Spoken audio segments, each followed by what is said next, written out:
What's up, guys? So today I'm going to be attending the 6th annual Naturalista Expo in Baltimore at the University of Maryland Hotel. And I'm actually about to be on the way there. And it starts at about 10 and I think it's over at 5, but I don't know if I'm going to stay the whole time. I'll see when I get there.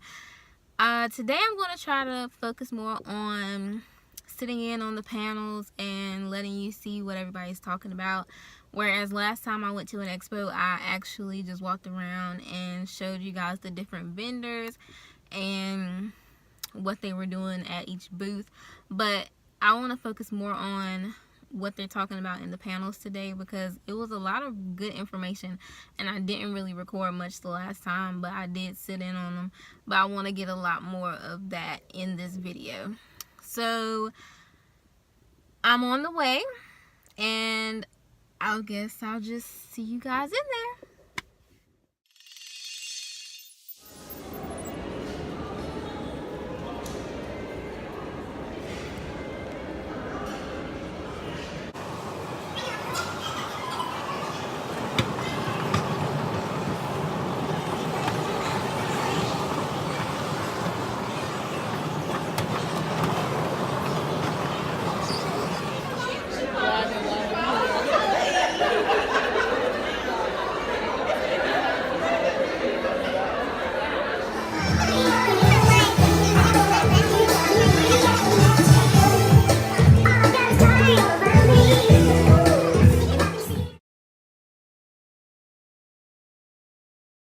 I'm African, I'm a very strong representative of Africa. We have some other Africans, we have African Americans. I can see we're here. All my black people from America, please make some noise if you're here. Listen, they outnumber us, as you know, they outnumber us. And we know that, ladies and gentlemen. So, like I said, I was born in New Jersey, but I was raised in Nigeria. So, as a comedian, a lot of my comedy is a mixture of American and African things, so on and so forth. All right? And as you can see, you can hear a little bit of my accent comes to American, some is African. That's because the voice in my head is an African voice. You understand me? The voice of reason. You know that voice that tells you, when you put, before you went all natural, when you used to put they don't fit. Wonderland done turned to Wakanda. They wanna send us all there and never let us come back again. Black Panther about to change the meaning of an African. You see people line up for Supreme, 1500 for a tea, but I tell them, hey, long live the chief. Now we learned our history, rock dashikis the whole week, then I tell them, say, long live the chief.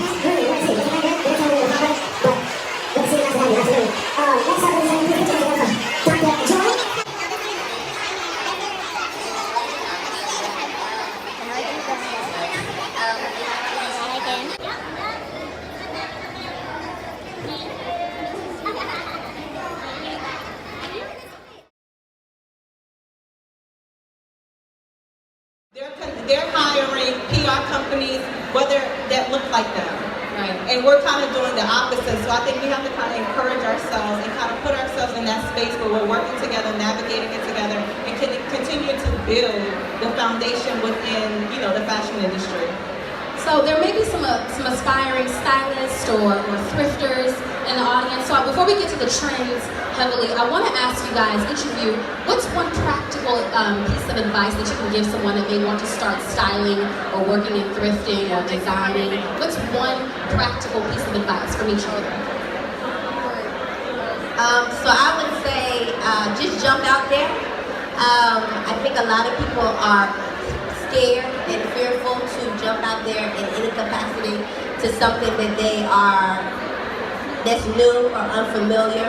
And so I would say jump out there, because even if you're not good, I hear people all the time say, well, I wanna be this person, or I wanna have this kind of curated page, or I wanna do this, etc., etc. I got my first client off of Instagram, and I might have been a month in. So, and I was just taking pictures of my outfits. My pictures were blurry. I remember I used to give a little disclaimer like, sorry for the blurry pictures. I'm trying to learn how to do better captures, but I hope that you can still get the essence of these pictures. So I'm saying that you have to just jump out there, and you can't be scared about what a response, because eventually the more you do something, the better that you get. You can be trashed today. Absolutely. But if you really put forth the effort and keep going and keep doing it, then eventually you're going to get better. It's just that, I mean, that's what studying and show yourself approved means. Like, eventually you're going to get approved. Someone's going to approve of what you do. And I might not like it, and she might not like it, but you may love it. And that might be enough that, okay, then you build a clientele, because once she loves it, then that only need one person to love it, right? Absolutely. Then you can build a mass kind of thing. But I'm just saying, I think people are so stifled by fear. And so I would say, jump out there and say, you know, F it, let's go. F it, let's go, I'm with that. Odu or Sky? So I think the first thing I'll say is start right now, and that kind of goes back to what you were saying, because you're never going to be where you want to be regardless. My first big styling gig as a costume designer was in New York, off-Broadway, and guess who my boss was? Tay Diggs. Wow. Listen, and he's fine too in real life. But I haven't sold in years. I didn't know how I was going to get him the products for his play. But one thing I knew is that I had connections here in DC. And the people that I work with, they know. When I call you, y'all, it's about to be real. And we put all of the resources together, and I found somebody to sew. I found somebody to put a vision board together, and all I did was execute.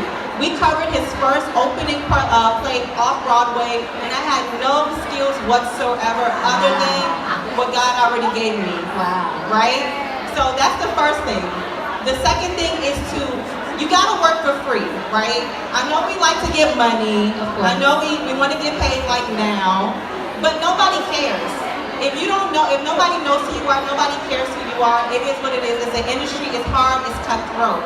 You have to be willing to work for free, invest in yourself while you're building that portfolio, building your network, and trust me, the money will come. It took me 8 years before I got my first big contract with the Smithsonian Museum. Wow. I produced their first ever fashion show as a young black woman, and all of my bosses were old white women. Wow. And I came in there and I pulled that bag. I pulled the contract. I didn't know how I was going to do it, but I knew and I believed in myself. And I think the last thing I would say is to, no matter how hard it gets, do it anyway. There are days I've left shows and went home and cried, sent an email, woke up, finished the show, came back home and cried, because my life was a mess. But I have to still keep pushing, because what I've realized is at the moments where your life is the freaking worst and maybe falling apart, you'll be surprised what God throws at you and gives you. And these are the moments where I've had the best opportunities. But I didn't stop because I was crying. I cried when I got home and I wiped my tears and I kept it going.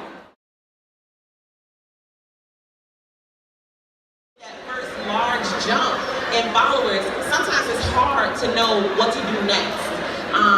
Talk a little bit about how you figured out what your next step was once you got that first big move. You kind of already answered it. My followers, like, I was so resistant to being a natural hair blogger. I'm like, everybody's doing it, like, just go watch somebody else do it, and I just wasn't. It was like not on my radar at all. And my followers just like, you gotta do it, you gotta do it, you gotta do it. And really, probably one of the biggest things you can do if you're trying to start off is listen to your audience. And they kept saying, for me it was perm rods. So they were like, we want to see how you do it from start to finish. We don't care how everybody else do it. And I did my first YouTube video. I literally remember sitting on the floor in my living room. The light was terrible. My cat is like knocking the camera over. And that first video that I did went viral, and I had like 100 subscribers on YouTube. But everybody was coming to my page to see perm rod stuff, so they would still go from Instagram right to YouTube, and then my Instagram following tripled right over to YouTube. Nice. Sorry, what's the question? So it's basically, you got that first initial jump, and I think sometimes it can be a little intimidating. Like, what do I do next? What is my next step? Yeah, so for me, I guess I kind of missed that, rush of followers, because I didn't jump on it. I didn't really take it seriously. So I just posted my regular blurry selfies, and was just posting like pictures of my shoes, sometimes pictures of like my meals. I didn't really jump onto it on YouTube or Instagram, so I guess it took a while for me to actually get into it. I think there was more demand than what I was putting out, so I didn't really like jump on it. So speaking of that, now obviously you realize it's a very viable career option. It's definitely a way that you can monetize these images that you're putting out, these videos, this content that you're putting out. When did you realize, like, what was that aha moment that helped you to realize that this is a viable career option for you? For me, it was when I was making the same amount or more money than I was at my job. But I wasn't making much money at my job. I was working like 3 days a week, and I wasn't making much money at all. But once I realized I was making more and getting more opportunities, like companies wanted to fly me out, and I was doing enjoyable stuff as opposed to my job. I was sitting at a desk all day and in a room by myself, no windows, and I hated it. So once I started to consistently make the same amount of money at my own on YouTube and Instagram, then I was like, okay, let me pursue this. Yeah. My aha moment was my first email about getting a sponsored content, because I didn't even realize people were getting paid to post their hair. Somebody emailed me and was like, hey, what are your rates for posts? And I'm like, rate of what? Like, I post once a week. Like, what are you talking about? And then the person who it was actually is a brand, and she kind of took me under her wing, and she really educated me from a brand perspective, which I really appreciated, because I learned the brand, which is the other side, the other component of being an influencer. I learned their perspective and was then able to grow myself as an influencer to be able to be like marketable, but then also be able to maintain myself, because I feel like sometimes people struggle with how do I be professional, but I also am playful and I'm relatable to my followers. It's a hard pendulum to manage. I definitely agree with that. Being an influencer myself, I struggle with how much of myself to show. Because you want brands to take you seriously, you want your subscribers to take you seriously, but you also want them to have a glimpse into your life. The people that really, really succeed and really thrive are the people that are as transparent as possible.